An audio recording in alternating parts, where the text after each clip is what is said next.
Welcome back to our YouTube channel. તો આજના વિડીયોમાં આપણે ગુજરાતીમાંથી અંગ્રેજી ટ્રાન્સલેશન કરીશું અને સાથે સાથે ગ્રામરના નિયમો પણ શીખીશું. તો ચાલો શરૂઆત કરીએ.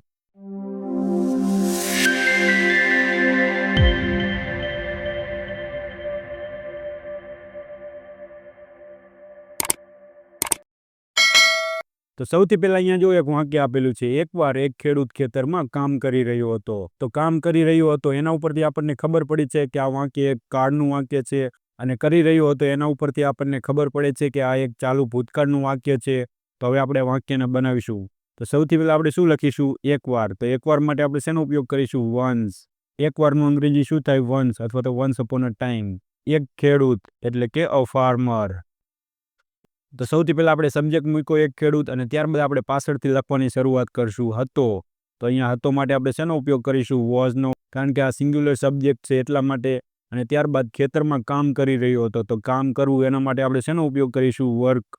અને વર્કને શું લગાડીશું? આઈએનજી, કારણ કે ચાલુ ભૂતકાળનું વાક્ય છે એટલા માટે. A farmer was working. ક્યાં કામ કરી રહ્યો હતો? ખેતરમાં. તો ખેતરમાં, તો માં માટે આપણે ઇનનો ઉપયોગ કરીશું, કારણ કે ઇનનું ગુજરાતી શું થાય? ની અંદર. ખેતરમાં. તો ખેતરમાં આપણે શેનો ઉપયોગ કરીશું? ખેતર માટે ધ ફિલ્ડ. શા માટે ધ લગાડ્યું? કારણ કે અહીંયા ખેતર નિશ્ચિત છે એટલા માટે, એટલે કે ખેડૂત પોતાના જ ખેતરમાં કામ કરતો હતો, અથવા તો જે ખેતરમાં કામ કરતો હતો તેની વાત થાય છે. તો એના માટે આપણે શેનો ઉપયોગ કરીશું? ધ આર્ટિકલનો. તો આપણું વાક્ય બનીને રેડી થઈ ગયું. અહીંયા જુઓ, once a farmer was working in the field. ત્યારબાદ આપણે આગળનું વાક્ય બનાવીશું. તો અહીંયા જુઓ, તે જમીન ખેડી રહ્યો હતો અને અચાનક કંઈક કઠણ વસ્તુ તેને અથડાઈ. આ વાક્ય વાંચો એટલે તમને ખબર પડશે, તે જમીન ખેડી રહ્યો હતો. અને બીજું વાક્ય જુઓ, અચાનક કંઈક કઠણ વસ્તુ તેને અથડાઈ. એટલે કે આ એક જ વાક્યમાં બે વાક્ય છે. તો આ વાક્યને કેવું વાક્ય કહેવાય? સંયુક્ત વાક્ય કહેવાય, કમ્પાઉન્ડ કહેવાય. શા માટે કમ્પાઉન્ડ? કમ્પાઉન્ડ વાક્યનું ગુજરાતી શું થાય? સંયુક્ત વાક્ય. અને સંયુક્ત વાક્ય એટલે શું થાય? સંયુક્ત વાક્ય એટલે એવું વાક્ય કે જેમાં બે અથવા તો બે કરતાં વધારે ઇન્ડિપેન્ડન્ટ ક્લોઝ હોય. એટલે કે ક્લોઝ એટલે શું થાય? Subject plus verb. તો વાક્ય જુઓ, તો અહીંયા તે શું આપેલું છે? સબ્જેક્ટ આપેલો છે. અને ખેડી રહ્યો હતો, જેને આપણે શું કહીશું? વર્બ કહીશું. ખેડવું એટલે શું થાય? વર્બ. તો સબ્જેક્ટ પ્લસ વર્બ થયું, એટલે કે આને ઇન્ડિપેન્ડન્ટ ક્લોઝ કહેવાય. ઇન્ડિપેન્ડન્ટ ક્લોઝ શા માટે? કારણ કે આ વાક્ય જુઓ, આ વાંચો એટલે તમને ખબર પડશે કે આનો અર્થ તો નીકળે જ છે. આપણે આટલું વાંચીએ કે તે જમીન ખેડી રહ્યો હતો, તો પણ આપણને ખબર પડી જાય કે સબ્જેક્ટ શું કામ કરતો હતો. એટલે કે આ વાક્ય પાછળના વાક્ય ઉપર આધાર રાખતું નથી, એટલા માટે આપણે ઇન્ડિપેન્ડન્ટ ક્લોઝ કહીશું. અને ક્લોઝ એટલે શું? Subject plus verb. ત્યારબાદ અહીંયા જુઓ બીજું વાક્ય, અચાનક કંઈક કઠણ વસ્તુ તેને અથડાઈ. તો આમાં સબ્જેક્ટ કોણ છે? કંઈક કઠણ વસ્તુ, જેને આપણે સબ્જેક્ટ કહીશું. અને વર્બ શું થાય? અથડાઈ, જેને આપણે વર્બ કહીશું. એટલે કે આમાં પણ આપણને સબ્જેક્ટ વર્બ મળે છે. તો આ વાક્ય વાંચો એટલે તમને ખબર પડશે, કંઈક કઠણ વસ્તુ તેને અથડાઈ. તો આ વાક્યનો પણ અર્થ નીકળે જ છે. તો આને આપણે શું કહીશું? આને પણ આપણે એક ઇન્ડિપેન્ડન્ટ ક્લોઝ કહીશું, કારણ કે આ વાક્ય પણ આના ઉપર આધાર રાખતું નથી. અને આપણને ખબર જ પડી જાય, કારણ કે અહીંયા જુઓ, અને સંયોજક આપેલું છે. એટલે કે શું? કન્જક્શન શું આપેલું છે? અને. તો આનેથી જેટલા પણ વાક્ય જોડાતા હોય ને, તે ઇન્ડિપેન્ડન્ટ ક્લોઝ જ હોય, એટલે કે જેનો અર્થ નીકળતો જ હોય. તો આપણને ખબર પડી. પણ આ બધું પ્રેક્ટિસ ઉપર આધાર રાખે છે. જેટલી જાજી પ્રેક્ટિસ કરી એટલું આપણને વધારે ખબર પડે. તો સૌથી પહેલા આપણે આને બનાવીશું. તે જમીન ખેડી રહ્યો હતો. ખેડી રહ્યો હતો એટલે કેવું વાક્ય છે? કાળનું વાક્ય. કયો કાળ છે? ચાલુ ભૂતકાળ. તો સૌથી પહેલા આપણે સબ્જેક્ટ મૂકીશું. સબ્જેક્ટ કોણ છે? હી. કારણ કે તે માટે આપણે શેનો ઉપયોગ કરીશું? હી. તે ખેડી રહ્યો હતો. શું? જમીન. ખેડવું એને શું કહેવાય? પ્લાવનિંગ કહેવાય. પ્લાવ એટલે ખેડવું થાય, અને પ્લાવનિંગ એટલે ખેડી રહ્યો હતો. પરંતુ કેવો કાળ છે? ચાલુ કાળ. એટલે આપણે શેનો ઉપયોગ કરીશું? વોઝ. તો જો, એક આ પણ સ્પેલિંગ થાય અને એક આ પણ સ્પેલિંગ થાય. બંને સાચા જ છે. આ અમેરિકન ઇંગ્લિશમાં આવી રીતે લખાય અને બ્રિટિશ ઇંગ્લિશમાં આવી રીતે લખાય. તો આપણે તો બ્રિટિશ ઇંગ્લિશ ભણીએ છીએ, એટલે આપણે આનો ઉપયોગ કરીશું. અને ગુજરાતી શું થશે? જમીન ખેડવી. પ્લાવ એટલે શું થાય? જમીન ખેડવી. અને પ્લાવનિંગ એટલે જ ખેડી રહ્યો હતો. તો જમીનને આપણે શું કહીશું? The land. લેન્ડ એટલે જમીન.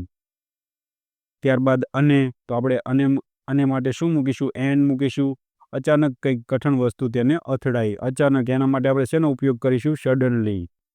અચાનક કંઈક કઠણ વસ્તુ તેને અથડાઈ. અચાનક એટલે આપણે સડનલી મૂક્યું. ત્યાર કંઈક કઠણ વસ્તુ એટલે કે સમથિંગ હાર્ડ. અને હીટ એટલે અથડાવું. હિમ એટલે તેને. તો આપણું વાક્ય બનીને રેડી થઈ ગયું. અહીંયા એન્ડથી જોડાયેલા, અને અહીંયા જુઓ, એન્ડથી બંને વાક્ય જોડાયેલા છે. ત્યારબાદ આગળનું વાક્ય જુઓ, તેને જોયું કે ત્યાં એક માટીનો ઘડો હતો. તેને જોયું. તો અહીંયા એક વાક્ય પૂરું થાય છે. તો આ વાક્યમાં પણ બે જ વાક્ય છે. તો આપણે સૌથી પહેલાં એ પહેલું વાક્ય બનાવીશું. તેને જોયું. તેને માટે આપણે હી મૂકીશું. અને જોયું એના માટે આપણે શું મૂકીશું? શો મૂકીશું. કે. તો કે માટે આપણે ધેટ મૂકીશું. હી શો ધેટ. ત્યાં એક માટીનો ઘડો હતો. તો જુઓ આ વાક્ય કેવું છે? Simple sentence. કેમ સિમ્પલ સેન્ટેન્સ? કારણ કે આ વાક્યમાં કોઈ પણ મુખ્ય ક્રિયાપદ નથી આપેલું, ફક્ત સબ્જેક્ટ વિશે માહિતી જ મળે છે. તો આ વાક્યમાં સબ્જેક્ટ કોણ છે? તો સબ્જેક્ટ શોધવા માટે આપણે શું પૂછવાનું? કોણ છે જેના વિશે વધારાની માહિતી મળે છે? એક માટીનો ઘડો હતો. શું હતું? માટીનો ઘડો હતો. એટલે માટીના ઘડા વિશે વધારાની ફક્ત માહિતી મળે છે. તો he showed that there was માટીનો ઘડો, જેના માટે આપણે ક્લે પોટ કહીશું, જેને આપણે શું કહીશું? Clay pot.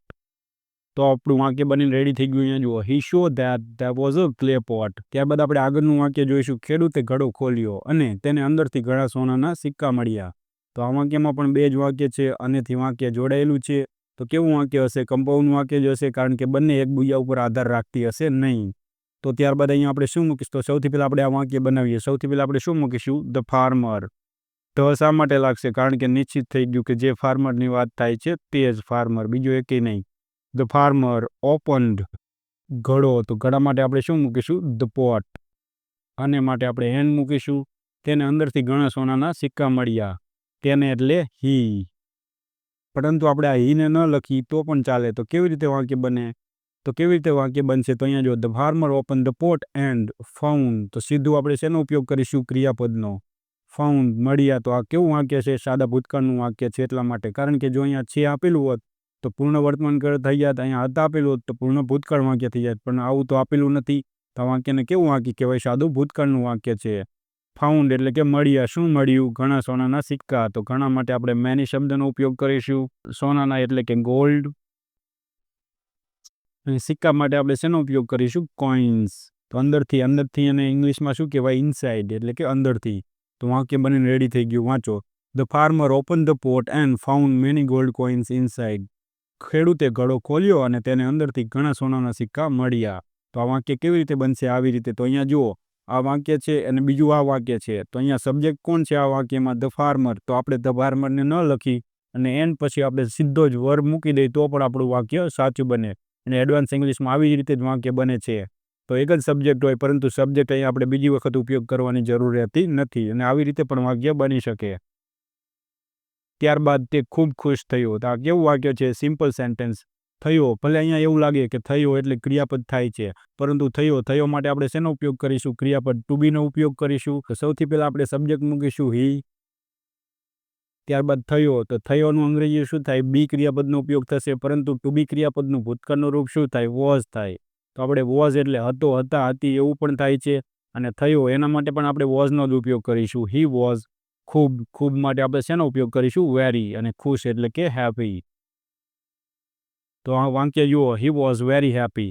ભલે અહીંયા થયો એવું આપેલું છે, તો અંગ્રેજીમાં તો આપણને એમ થાય કે બીકમનો ઉપયોગ થશે, પરંતુ બીકમનો ઉપયોગ નહીં થાય. શા માટે? કારણ કે આ પણ કેવું વાક્ય છે? Simple sentence. કારણ કે થયો એટલે શું થાય? થવું, હોવું અથવા તો બનવું. એના માટે આપણે ટુ બી ક્રિયાપદનો ઉપયોગ કરીએ જ છીએ.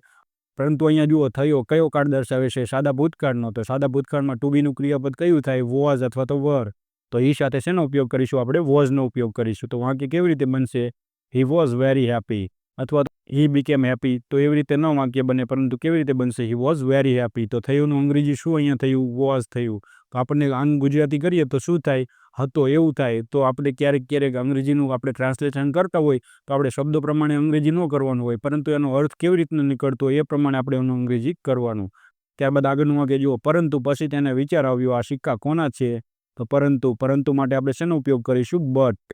પછી. તો પછીને અંગ્રેજીમાં ધ્યાન લખીશું. તેને એટલે હી. વિચાર આવ્યો. જુઓ, તેને વિચાર આવ્યો. તો આપણે ગુજરાતીમાં તો આવી રીતે લખીએ, પરંતુ અંગ્રેજીમાં શું કહેવાય? He thought. એટલે તેને વિચાર્યું. આ સિક્કા કોના હશે? કોના માટે આપણે શેનો ઉપયોગ કરીશું? વૂઝ. એટલે કે કોનાને અંગ્રેજીમાં શું કહેવાય? વૂઝ. સિક્કા. તો આપણે આને સાથે જોડીને મૂકશું. Whose coins. ત્યારબાદ છે એટલે એક કરતાં વધારે સિક્કા હોય તો એના માટે આપણે આરનો પ્રયોગ કરીશું. અને એટલે આ માટે આપણે શેનો ઉપયોગ કરીશું? ધીઝ. ધીસ પણ આવે, પરંતુ ધીસ એક વચનમાં આવે ને બહુવચનમાં શું આવશે? These. But then he thought. But એટલે પરંતુ, ધેન એટલે પછી, હી એટલે તેને, થોટ એટલે વિચાર્યું. પરંતુ પછી તેને વિચાર આવ્યો, અથવા તો પરંતુ પછી તેને વિચાર્યું. whose coins are these? ત્યારબાદ ખેડૂતે ગામના મુખિયાને ખબર કરી. તો જુઓ, અહીંયા કયો કાળ આપેલો છે? સાદા ભૂતકાળનું વાક્ય છે, કારણ કે અહીંયા કરી પછી છે પણ આપેલું નથી કે હતું પણ આપેલું નથી. તો સબ્જેક્ટ કોણ આવશે? The farmer. ધ શા માટે મૂક્યો? કે જે ફાર્મરની વાત થાય છે એ જ ફાર્મર, બીજો કોઈ નહીં. ધ ફાર્મર ખબર કરી એના માટે આપણે ઇન્ફોર્મ, અને ખબર કરી એટલે કે જાણ કરવી એના માટે ઇન્ફોર્મનો ઉપયોગ થાય. અને અહીંયા કયો કાળ છે? સાદો ભૂતકાળ. તો સાદા ભૂતકાળના રૂપ બનાવવા માટે આપણે શું લગાડવાનું? ઈડી. The farmer informed. કોને ઇન્ફોર્મ કર્યો? એટલે કે ગામના મુખિયાને. ધ વિલેજ હેડ. તો અહીંયા સમાણું નહીં, તો અહીંયા આપણે લખીશું the village head. The farmer inform the village head એટલે ખેડૂતે ગામના મુખિયાને ખબર કરી. મુખિયાએ કહ્યું. આ ઈમાનદારીનું મોટું ઉદાહરણ છે. મુખિયાએ કહ્યું એટલે આપણે અહીંયા શું મૂકીશું? The village head said. અને અહીંયા જો કંઈક કહ્યું એટલે આપણે હંમેશા કોમામાં લખીશું. આ ઈમાનદારીનું મોટું ઉદાહરણ છે. તો કેવું વાક્ય છે? Simple sentence. કારણ કે કોઈ મુખ્ય ક્રિયાપદ આપેલું નથી, સબ્જેક્ટ કંઈ કામ કરતો નથી, તો આપણે આ વાક્યને કેવું ગણીશું? Simple sentence. સિમ્પલ સેન્ટેન્સ કોને કહેવાય તે આપણે ઓલરેડી શીખી ગયા છીએ. તો સૌથી પહેલાં આપણે ઈટ મૂકીશું, કારણ કે ઈટવાળું વાક્ય છે એટલા માટે ઈટ. ત્યારબાદ આપણે ઇઝ મૂકીશું. ઇટ ઇઝ, કારણ કે છે માટે શેનો ઉપયોગ કરીશું? ઇઝ. અને ઈટ સાથે હંમેશા ઇઝનો જ ઉપયોગ થાય છે, જે આપણે આગળના વિડીયોમાં ઓલરેડી જોઈ જ ગયા છીએ. ત્યારબાદ આપણે શેનો? આર્ટિકલનો ઉપયોગ કરીશું, કારણ કે મોટું ઉદાહરણ છે એટલે કે ગ્રેટ એટલે મહાન. It is a great example. ઉદાહરણને આપણે શું કહીશું? એક્ઝામ્પલ. શેનું? ઓફ. નો, ની, નું, ના દર્શાવવા માટે ઓફનો પ્રયોગ કરીશું. ઈમાનદારીનું એટલે શું થાય? ઓનેસ્ટી. તો વાક્ય બનીને રેડી થઈ ગયું. જુઓ, the village head said it is a great example of honesty. ત્યારબાદ આગળનું વાક્ય જુઓ. તમારે આ સિક્કા જે વ્યક્તિના છે તેને આપવા જોઈએ. આપવા જોઈએ. તો સબ્જેક્ટ કોણ છે? તમારે. તો તમારે માટે આપણે યુનો ઉપયોગ કરીશું. ત્યારબાદ આપણે હંમેશા વાક્યને પાછળથી શરૂઆત કરીશું. જોઈએ. તો જોઈએ માટે શેનો ઉપયોગ કરીશું? આપણે શુડનો ઉપયોગ કરીશું, કારણ કે આપણે મોડલ વર્બ શુડ જોઈ ગયા છીએ. તો જોઈએ માટે શુડનો પ્રયોગ થશે. ત્યારબાદ આપવા. આપવાના અંગ્રેજી શું થાય? આપવું એટલે ગીવ થાય. તો આપણે શુડ સાથે હંમેશા મૂળરૂપનો જ ઉપયોગ થાય. તો યુ શુડ ગીવ, આપણે ગીવ જ મૂકીશું. શું આપવું જોઈએ? આ સિક્કા એટલે ધીઝ કોઇન્સ. ધીઝ કોઇન્સ કોને? જે વ્યક્તિના છે તેને જ આપવા જોઈએ, એટલે ટુ ધ પર્સન. એટલે આપણે એ વ્યક્તિ માટે આપણે ટુ મૂકીશું. અને ત્યારબાદ ધ પર્સન એટલે એ જ વ્યક્તિને. You should give these coin to the person એટલે તમારે આ સિક્કા એ વ્યક્તિને જ આપવા જોઈએ કે જેના તે સિક્કા છે. એટલે જે સિક્કા માટે આપણે તેનો પ્રયોગ કરીશું. અને જેના છે એટલે કે જેની માલિકીના છે, તો એના માટે આપણે બિલોંગ મૂકીશું. અને જેના તરફથી આવે છે એના માટે આપણે ટુ મૂકીશું. You should give these coins to the person they belong to એટલે તમારે આ સિક્કા એ જ વ્યક્તિને આપવા જોઈએ કે જેના તે છે. તો બિલોંગ ટુ એટલે માલિકી દર્શાવવા માટે બિલોંગનો ઉપયોગ થાય છે.